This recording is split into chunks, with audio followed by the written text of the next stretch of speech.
All right, y'all see me? Book real quick. We gonna read some. I'm reading in Genesis 18. Start at verse 9. I want y'all gotta pay attention because I gotta narrate. Pay attention.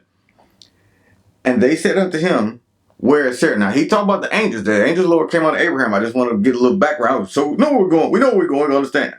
Where is Sarah thy wife? And he said, behold, in the tent. And he said, we talking about the Lord. I will certainly return unto thee according to the time of life. And lo, Sarah thy wife shall have a son. And Sarah heard it in the tent door, which was behind him. Let's stop right there for a second. Now Sarah eavesdropping. Now she out there talking to Abraham doing the thing. Him and God, like pots and pans, four flat tires on a pickup. That's his man's in there. They came to holler at him like, what's good with you? Okay, yeah, listen. He made him a promise.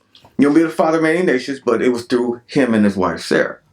One Sarah item was Sarah. So we'll get back into this. I want to help y'all see where we're going. Pay attention. Pay attention. Now Abraham and Sarah were old and well stricken in age. It was up there. Way up there.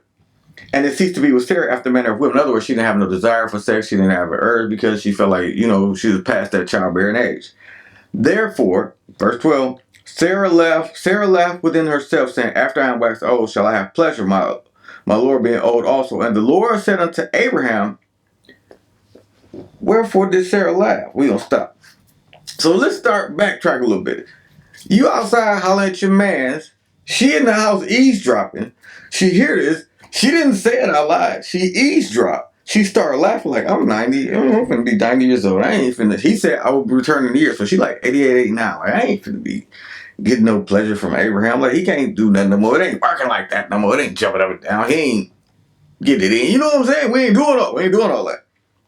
But pay attention to what God said. And the Lord said to Abraham, wherefore did Sarah laugh, saying, shall I surely bear a child which am old? Is there anything? And then God has said, is there anything too hard for the Lord? At the time appointed, I will return unto thee according to the time of life, and Sarah shall have a son. Then Sarah denied, saying, I laughed not, for she was afraid. And he said, nay, but thou didst laugh. See, he already know everything was transpired in the first place. Here's the thing. I want y'all to, this what he showed this, what Michelle and I was going on fire.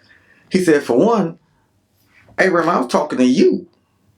I'm telling you what's going to happen because I told you to grab Sarah and move. I told you y'all had to go to a different land. Oh, y'all went through your ups and downs, your trials and tribulations. A lot had to get separated because you can't take everybody on your journey.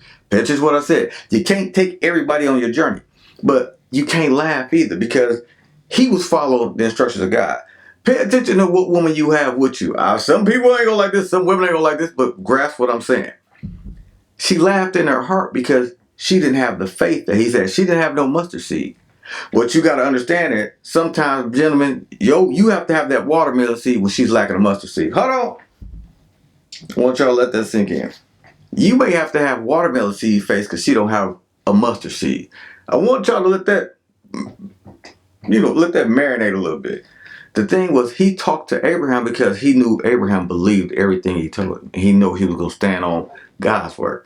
Sarah, that's his wife. Of course, she's going to follow along. She's submissive in certain aspects, but she's going to follow her husband. So with that being said, the reason she laughed because she physically looked at herself. She looked at the situation, looked at her husband like, man, we don't even do that no more. Like, what, he don't even come in. No, we ain't being fruitful. We ain't fruitful. We ain't fruitful. Not at all. Thing is, he said, is there anything too hard for the Lord? Pay attention right there.